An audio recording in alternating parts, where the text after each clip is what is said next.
Okay, korang kalau pakai Mercedes, okay, CLA, JLA, ikhlas dah 7-8 tahun. Ni adalah antara wear and tear yang selalu korang akan kena punya. Mesti punya, confirm. Alright.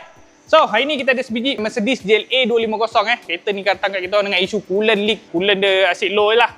Asyik menyala indikator coolant low kat meter. Dan bila kita buat pressure test, ni antara barang-barang yang kita recommended untuk customer ni tukar lah. Okay. Untuk korang yang pengguna-pengguna Mercedes JLA, CLA kelas W156, W176 dengan W177. Okey, kebanyakan kereta korang dah berumur berapa? 7 tahun, 8 tahun, tak lagi lah. Okey, mileage pun mesti dah lebih daripada 1,000 lah. Mileage rendah ke, mileage tinggi ke, tapi kereta korang mesti dah 7-8 tahun punya. Dan untuk pengetahuan korang, kereta korang ni, thermostat housing korang diperbuat daripada plastik. Okey, oil filter housing pun sama juga. Material dia pun plastik juga. Water pump, tengok ni. Water pump pun sama juga, ada material plastik lah.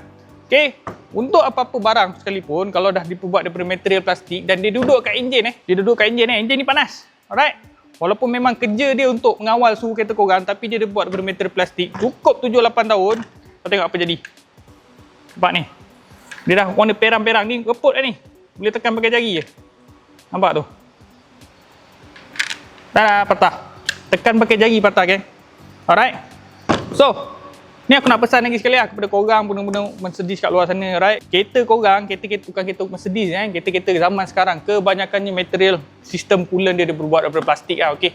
Pipe hose coolant plastik, thermostat housing plastik, terlaluan heater pun plastik, kebanyakan connection hose pun plastik juga lah. So kepada korang pengguna Mercedes kat luar sana yang nak cari tempat nak repair ke nak servis kereta korang, okey, kepada korang yang berada berhampiran Putrajaya dan juga Seberjaya, boleh roger kita orang Transmatic Autobase di Taman Putra Perdana Puchong lah.